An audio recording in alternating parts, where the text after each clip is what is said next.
تبارك الذي نزل الفرقان على عبده ليكون للعالمين نذيرا۔ کا دن آنے والا ہے اور ضرور آ کر رہے گا۔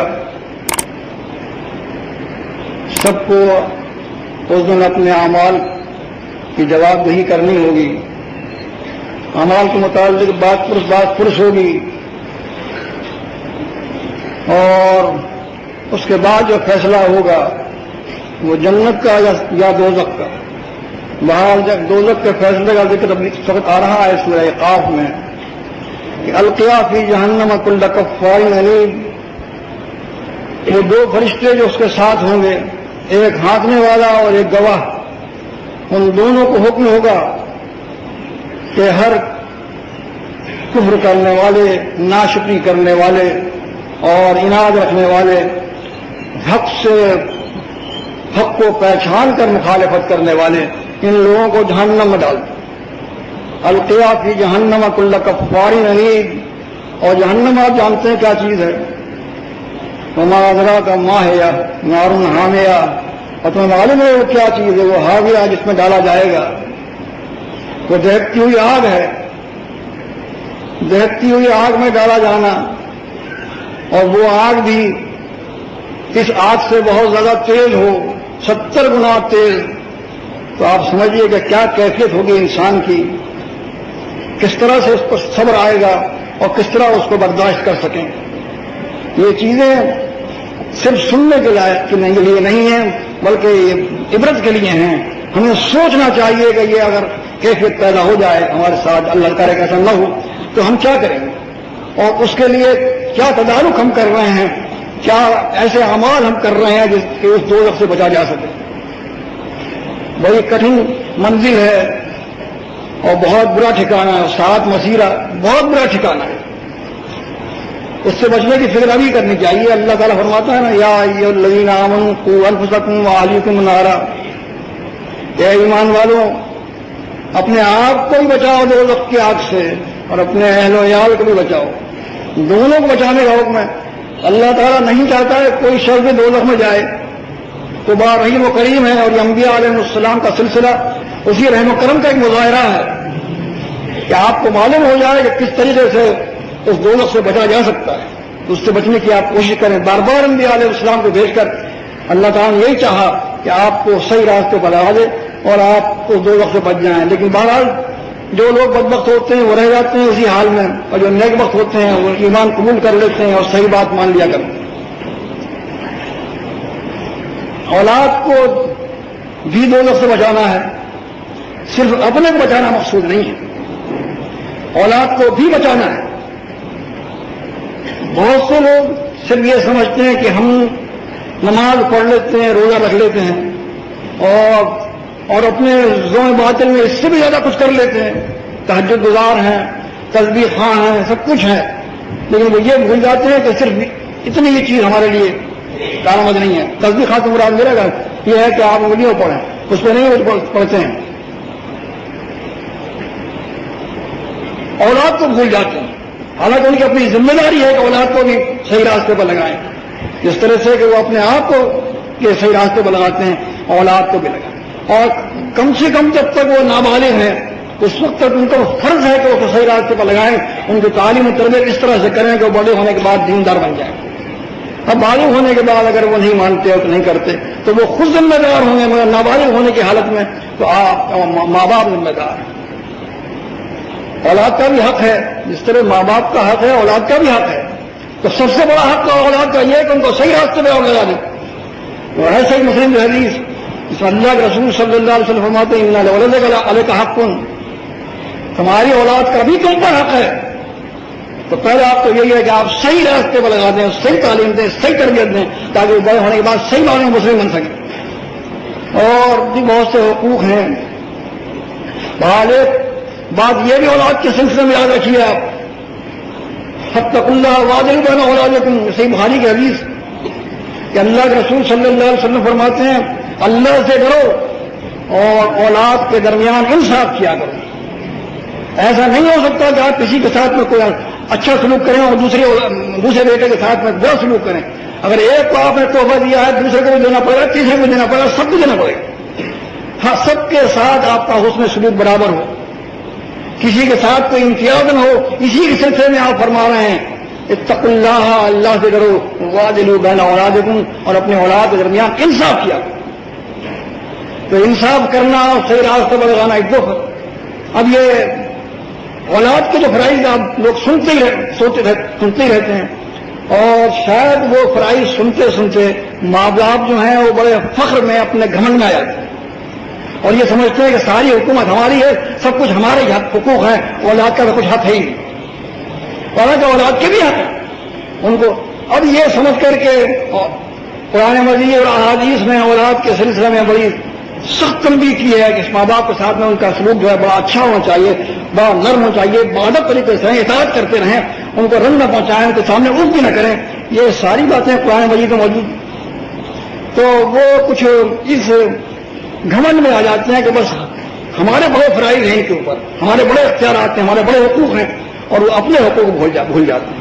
اور اس طرح سے کیا ہوتا ہے کہ وہ اپنی حکومت جتانے کے لیے بات میں ٹوکتے ہیں, بار بار روکتے ہیں ہر بات میں, اور ان کی ہر بات میں پکڑ کرتے ہیں. نتیجہ کیا نکلتا ہے کہ وہ سمجھتے ہیں کہ ہمارے ماں باپ نے ہماری آزادی سلب کر لی, ہمیں کسی معاملے میں آزاد نہیں چھوڑتے, وہ اچھا کریں تو پکڑتے ہیں, برا کریں تو روکتے ہیں, کسی معاملے میں ہمیں آزاد نہیں چھوڑتے, بالکل ہماری آزادیوں کو سلب کر لیا ہے. پھر نتیجہ کیا نکلتا ہے کہ تنگ آمد بجنگ آمد, پھر وہ بے ادبی دراتے ہیں. تو اس بے ادبی اور نافرمانی تک پہنچانے کے ذمہ دار کون ہے؟ خود ماں باپ. ہر بات میں ان کو ٹوکنا نہیں چاہیے, ہر بات میں ان کو پکڑ.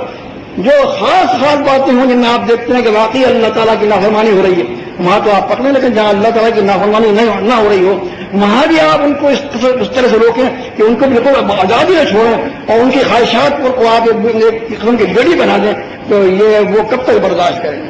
تو اس ذریعے تک پہنچانے کے ذمہ دار بھی والدین ہی ہوا کرتے ہیں. ان کو بھی اپنے ذمہ داریاں محسوس کرنی چاہیے, اور اپنے حقوق میں اتنا نہیں کھو جانا چاہیے کہ حق و ناحق ان کی پکڑ کرتے رہیں اور اس حد تک پہنچا دیں کہ پھر وہ باغی ہو جائیں. قوا انفسکم واہلیکم نارا, اے ایمان والوں اپنے آپ کو بچاؤ دوزخ کی آگ سے اور اپنی اولاد کو بھی بچاؤ. وقودها الناس والحجارہ, وہ آگ کیسی ہے؟ اس کا ایندھن انسان ہے اور پتھر ہے. دو چیزیں ایندھن ہیں اس کے. یہاں تو لکڑیاں جلاتے ہیں نا, تیل بھی جلاتے رہتے ہیں, یہ سب چیزیں ایندھن ہیں. وہاں جو دو لوگ آگ جل رہی ہے اس کا ایندھن یہ ہے. اب آپ بتائیے کہ جو ایندھن بن جائے وہ کس درجہ تکلیف میں ہوگا.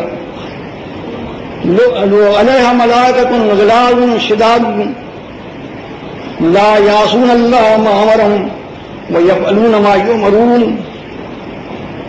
اس کے جو چوکیدار ہیں, اس پر جو دربان ہیں, وہ بھی معمولی نہیں. علیہ غلاظ شداد, بڑے تند خو, بہت ہی بد مزاج, بہت سخت لوگ, سخت فرشتے ہیں. علیہ ملائکۃ غلاظ شداد لا یعصون اللہ ما امرہم, وہ جو حکم اللہ تعالیٰ کا انہیں ملتا ہے اس میں اللہ تعالیٰ کی نافرمانی نہیں کرتے. ایسا نہیں ہے کہ سزا کا حکم ہو جائے اور کوئی جیل میں پہنچنے کے بعد جیلر صاحب جو ہیں وہ کچھ رعایت کر دیں اپنا سمجھ کر. وہاں یہ بات نہیں ہے. وہاں کو جو حکم ملے گا وہی کریں گے وہ فرشتے, اور جتنی سزا مقرر کی جائے گی اتنی سزا مل کر رہے گی. فرشتے اپنی طرف سے کم نہیں کر سکتے. اور رکھیں گے ایسے کہیں انہیں رہنے نہیں آتا, انہیں رحم نہیں آئے گا. انہیں تو حکم کی تعمیل کرنی ہے. نتیجہ جو ہے آپ سمجھ لیں کہ جب حکم کی تعمیل ہوگی تو کتنا شدت کا عذاب ہوگا. وَيَفْعَلُونَ مَا يُؤْمَرُونَ, وہ تو وہی کریں گے انہوں نے حکم دیا گیا. اللہ تعالیٰ کی نافرمانی نہیں کر سکتے. لہذا ان آیات پر اور دوزخ کے اس منظر پر آپ غور کریں کہ اس دوزخ میں جانے کے بعد میں کیا کیفیت ہوگی, اور جب اس منظر کا آپ تصور کریں تو پھر اپنے اعمال کا جائزہ لیں کہ آپ کیا کر رہے ہیں. تو دوزخ سے بچنے کے لیے آپ نے کوئی تدبیریں کی, وہ دوزخ سے اپنے آپ اولاد پہنچانے کی تدبیریں کی. اگر صرف آپ بچنے کی کوشش کر رہے ہیں, اولاد پہنچانے کی کوشش نہیں کر رہے ہیں, تب بھی تو آپ پکڑے جائیں گے. لہٰذا دونوں ذمہ داریاں آپ کو پوری کرنی ہے, اور اپنا بھی اعمال ٹھیک کرنے ہیں, اولاد کے اعمال کو بھی ٹھیک کرنا ہے. قل قولی ھذا استغفر اللہ. أما بعد فإن خير الحديث كتاب الله وخير الهدي هدي محمد صلى الله عليه وسلم وشر الأمور محدثاتها وكل محدثة بدعة وكل بدعة ضلالة وكل ضلالة في النار يا أيها الذين آمنوا اتقوا الله حق تقاته ولا تموتن إلا وأنتم مسلمون.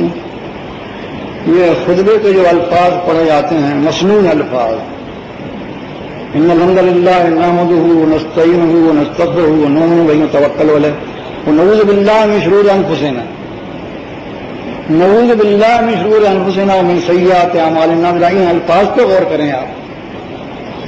من شرور انفسنا، ہمارے نفسوں کی شرارت سے ہے اللہ ہم تیری پناہ چاہتے ہیں. یعنی نفس بھی شرارت کرتا ہے، اس نفس کی شرارت سے پناہ مانگنا یہ دعا ہر مقرر کے لیے ضروری ہے. اور کیوں ضروری ہے؟ ہو سکتا ہے کہ اس کا نفس اس سے کوئی ایسی غلط بات کہلوا دے جو شریعت کے خلاف ہو، ایسی بات کہلا دے جو اللہ تعالیٰ کی اس میں نافرمانی ہوتی ہو. تو پہلے ہی وہی دعا کرتا ہے مقرر وائز اور خطیب کہ اللہ تعالیٰ میں اپنے نفس کی شرارتوں سے تیری پناہ مانگتا ہوں. وہاں ان الفاظ کو بھی غور کیا کہ اللہ کے رسول صلی اللہ علیہ وسلم نے کیا تعلیم دی کہ صرف یہی نہیں ہے خطابت کے وقت ہمیں ہمارے نفس کی شرارتوں سے محفوظ رکھنے کے لیے کہا جا رہا ہے، نہیں، بلکہ ہمیشہ کے لیے یہی دعا ہے. اور ہمیشہ ہمیں اپنے نفس کی شرارتوں سے پناہ مانگنی چاہیے. نفس مرض بالسوء، اس لیے کہ نفس جو ہے وہ تو برے کام کا حکم دیتا ہی رہتا ہے. کام ہی اس کا یہ ہے، اس کو قابو میں رکھنا آپ کا کام ہے. اور اگر اس کو قابو میں نہیں رکھا آپ نے تو پھر آپ سمجھیے آپ نفس کے بندے بن گئے. اور نفس کا بندہ بن جانے کے بعد کیا ہوگا پھر؟ اب رہے کا من اتخذ الہ ہوا. کیا دیکھا آپ نے اس شخص کو جس نے اپنی خواہشات کو اپنا رب بنا لیا؟ یا نفس کا بندہ بن جانے کے معنی ہے خواہشات کا بندہ بن جانا. اپنی خواہش پر چلتا رہے، اللہ تعالیٰ کی رضا اور خواہش کا کوئی خیال نہ ہو. تو ایسا آدمی جو ہے وہ اللہ تعالیٰ کا بندہ نہیں رہتا بلکہ اپنی خواہشات کا بندہ بن جاتا ہے.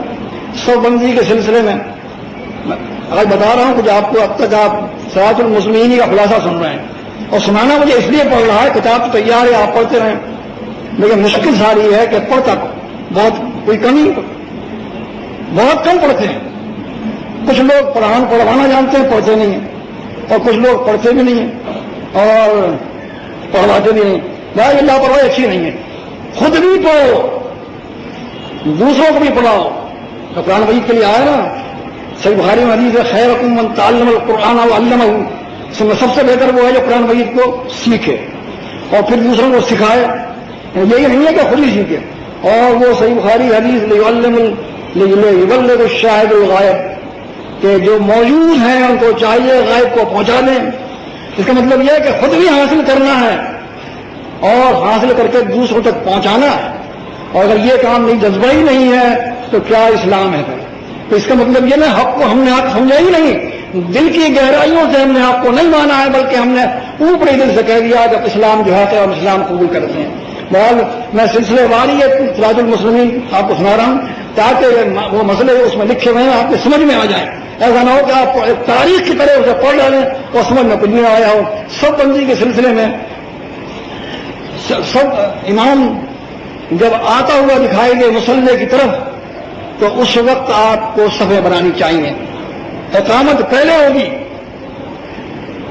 اقامت تو صفیں بنانے سے پہلے ہوتی ہے، لیکن مقتدی کھڑے نہیں ہوں گے جب تک کہ یہ دیکھ لیں امام آ رہا ہے. یہ امام مصلی کی طرف آنے لگے گا، اس وقت مقتدی کھڑے ہوں گے. اور پھر یہ امام کا کام ہے کہ وہ ان تمام صفوں کو سیدھا کرائے، خود سیدھا کرائے اور کچھ آدمی بھی مقرر کرے جو صفوں کو سیدھا کرائیں. بہرحال اللہ کے رسول صلی اللہ علیہ وسلم صفوں کو سیدھا کرایا کرتے تھے. صحیح مسلم کی حدیث ہے اور نسائی میں ہے. اس سب کے اس طرح سے لے کے اس طرح تک، اس طرح سے لے کے اس طرح تک آپ صفوں میں اس طرح پھرا کرتے تھے اور خود اپنے دست مبارک سے صفوں کو سیدھا کیا کرتے تھے. ہم بھی کرتے ہیں، آپ دیکھتے ہیں اسی چیز کی نقل اتار رہے ہیں. بات یہ ضرور ہے کہ آپ کو ایک چیز اجنبی معلوم ہو، بات دوسری ہے. اور حقیقت ہے کہ اجنبی معلوم ہوئی لوگوں کو، اور انہوں نے کہا بھی ہے، کہا اور صاف کہا. اور اس مسجد سے کہا گیا جس مسجد کے دعوے دار یہ ہیں کہ ہم صرف قرآن حدیث کے پر عمل کرنے والے ہیں، کہ یہ کیا بدعت نکالی ہے. بعض وہ بدعت ان کے نزدیک تھی اور بدعت اس لیے تھی وہ کہ ان کو نہیں معلوم ہو رہی تھی، ان کو اجنبی معلوم ہو رہی تھی. اور ابھی سلسلے میں صحیح مسلم کی حدیث آپ یاد رکھیے، بدا الاسلام و غریبا، اسلام اجنبی حالت میں شروع ہوا. کون سمجھتا تھا یہ اسلام ہے؟ سب انکار کرتے تھے اسلام نہیں ہے. یہودی ہیں تو وہ کہتے ہیں کہ اسلام نہیں ہے، عیسائی ہیں تو کہتے ہیں اسلام نہیں ہے یہ، اور وہ کفار مکہ ہم کہتے ہیں یہ دین ابراہیم نہیں. سب یہی کہا کرتے تھے. وہ اس کو اجنبی سمجھتے تھے اسلام کی باتوں کو. وہ شروع ہوا تو اجنبی شروع ہوا. بسا یہود کما بدا اول مرۃ غریباً، اور جس طرح وہ پہلی مرتبہ شروع ہوا تھا اسی مرتبہ پھر ہو جائے گا قریب غریب، اس طرح پھر وہ اجنبی ہو جائے گا. اب اجنبی، یہ اجنبی کیوں کہا میں نے آپ سے کہ جب صفحے سیدھی کرانے کے لیے ہم لوگ پھرے صفوں میں تو اسے بدعت کہا گیا نا. مطلب یہ ہوا کہ وہ ان کے نزدیک اسلام نہیں تھا، اور جو اسلام پر عمل کر رہا تھا اس کام کو ان کرنے والوں کو انہوں نے اجنبی سمجھا. تو یہ ایک حقیقت ہے کہ اسلام جو ہے کسی حد تک اس وقت تقریباً 100% کہیں نظر نہیں آئے گا، اور کوشش کرتے ہیں ہم کہ 100% اسلام پر عمل کریں. بہرحال اجتماعی طور پر ہمارا یہی حال ہے کہ ہم کوئی ایسی چیز نہیں چھوڑتے. اجتماعی انفرادی طور پر تو لوگ کرتے ہیں، نوالم کیا کرتے ہوں گے، اور کوئی انسان جو ہے گناہ سے مبرر نہیں ہے، گناہ سبھی سے ہوتے ہیں. لہٰذا کوئی یہ کہے کہ ہمیشہ ہر وقت ہر شخص جو ہے اسلام پر عمل کرتا ہے اور کبھی اس سے گناہ نہیں ہوتا، یہ تو جاتی ہے، ہوتے ہیں. لیکن ہاں یہ ضروری ہے کہ جب ہم ایک دینی کام کر رہے ہیں اور اس دینی کام میں اجتماعی کام ہو رہا ہے تو اس اجتماعی کام میں بھی اگر سنت کی پیروی نہ کریں اور چھوڑ جائیں تو یہ نہیں ہوگا انشاءاللہ تعالی. اور خاص لوگ اس کو اجنبی سمجھیں یا اس کو معروف سمجھیں، ہر حال میں انشاءاللہ اس پر عمل کیا جائے گا. بہرحال صفوں کو سیدھا کرانا امام کے فرائض میں شامل ہے، اور اس کو ایسے آدمی مقرر بھی کرنے چاہیے. رسول اللہ صلی اللہ علیہ وسلم کے زمانے میں بھی آدمی سب سیدھی کرا جاتے تھے. حضرت بلال سیدھی کرتے تھے، اور خلفاء راشدین حضرت صدیق، حضرت عمر رضی اللہ تعالیٰ عنہ، حضرت عثمان رضی اللہ تعالیٰ عنہ متعلق تو موجود صاحب کہ کئی آدمی تھے سفر سیدھی کرایا کرتے تھے، اور وہ جب آ کے اطلاع دیا کرتے تھے کہ سفر سیدھی ہو گئی اس کے بعد اللہ اکبر کہا جاتا تھا. بہرحال کہ اللہ اکبر سفر سیدھی ہونے کے بعد کہا جائے گا، سفر سیدھی ہونے سے پہلے نہیں. ہاں صف میں شامل ہونے کے لیے یہ بھاگنا اور دوڑنا جو ہے اس کی ممانعت ہے، گھبراہٹ نہیں ہونی چاہیے. اسلام گھبراہٹ نہیں سکھاتا آپ کو. گھبراہٹ جو ہے نا یہ وقار کی علامت نہیں ہے. اس لیے اسی حدیث کے سلسلے میں اللہ کے رسول صلی اللہ علیہ وسلم فرماتے ہیں، صحیح بخاری کی حدیث ہے، علیکم الوقار والسکینہ، اپنے اوپر وقار کو سکون کو لا دیں. گھبراہٹ نظر نہیں آیا کہ پرسکون انداز میں چلتے ہوئے آئیں آپ اور آ کے سب میں شامل ہو جائیں. بہرحال وقار بہت ضروری ہے. آپ چار حال سے کھانے پینے اٹھنے بیٹھنے چلنے پھرنے سے ہر چیز میں وقار آپ کا ظاہر ہونا چاہیے. اتنا مل کر کھڑے ہوں کہ جیسا سیسا پلائی ہوئی دیوار ہوتی ہے. بعض لوگ سر اس کو ناگوار سمجھتے ہیں کہ اپنے آرام کے خاطر، تو آرام کو تو رکھنا بالاتا کچھ قربانی دینی پڑتی ہے. قربانی کا مہینہ آگے آ رہا ہے. اس سلسلے میں شاید میں بھول جاؤں. پھر یاد رکھیے کہ چاند دیکھتے ہی آپ تکبیریں شروع کر دیں. تسبیح اور تکبیر، تحلیل اور تحمید، یہاں اللہ اکبر اللہ اکبر لا الہ الا اللہ اکبر اللہ اکبر اللہ الحمد، یا آپ چاند دیکھتے ہی تکبیریں شروع کر دیں. اور اٹھتے بیٹھتے چلتے پھرتے نمازوں کے بعد ہر وقت ہر آن پڑھتے رہیں. کوئی وقت مقرر نہیں ہے کہ یہ پورے 13 دن تک یہ تکبیریں جاری رہیں گی. 13ویں تاریخ کو مغرب کے بعد پھر اگر آپ پڑھتے ہیں تو بہت ہی اچھا ہے، لیکن یہ جو حکم ملا ہے یعنی سنت کے مطابق چلنا ہے اس میں 13 دن میں شامل ہے. تبارك الذي نزل الفرقان على عبده ليكون للعالمين نذيرا.